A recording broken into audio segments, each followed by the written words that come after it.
What's going on, guys? Meet my girlfriend's son. And meet Bo, the bearded dragon. And did you know that bearded dragons are venomous? They are. They're venomous. Not clickbait. Stay tuned.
They are. They are? Yeah. I thought you've been bit by Bo. I have. I thought Now I'm going to explain it. Bearded dragons are venomous. This is not clickbait. Bearded dragons have a wonderful... He's getting a little antsy on you, isn't he? They have a wonderful myotoxin that's called crotamine. Crotamine is the exact same myotoxin that's found inside of rattlesnake venom. Did you know that? No. It is. So, Bo, the bearded dragon, has the same venom that a rattlesnake has. Scary? It shouldn't be. Because the molecular structure is not the same. So, there's a couple of things that you need to know about that. It's in a much smaller quantity.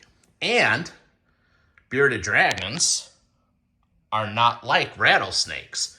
Did you know that rattlesnakes have fangs? They do. They have fangs and they're hollow. And those fangs are like hypodermic needles. And when a rattlesnake bites you, the crotamine, which is a myotoxin, along with the rest of the components of the rattlesnake's venom, go through their venom glands, and they go through the fangs and into your body.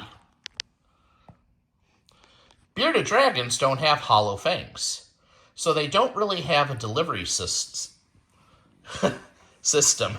Bearded dragons have teeth, but what lizards generally do when they bite you, especially venomous lizards like a Gila monster, they try to chew their venom into you. So what they'll do is they'll gnaw on you, trying to inject as much venom as possible, whereas a rattlesnake is more of strike and release, and the venom goes through those hollow fangs. So this is a relatively new discovery.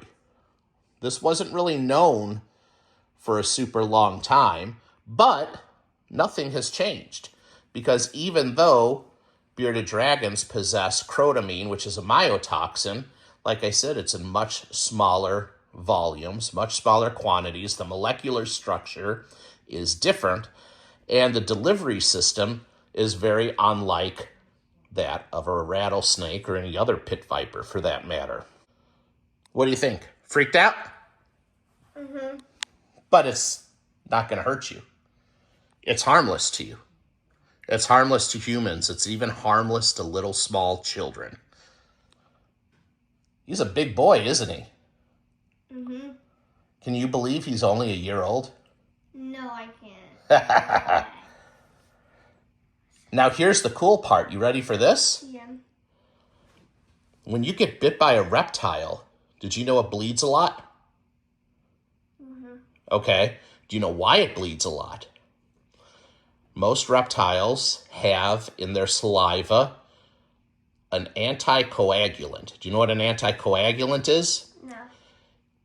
It basically, anti means it stops, coagulating means your blood wants to clot. So it stops your blood from clotting.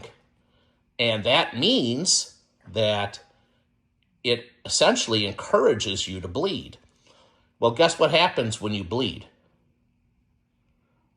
If there's any bacteria that was a result of that bite, when you bleed, the blood flushes that bacteria out of your body. He's looking at you. You like him? Mm-hmm.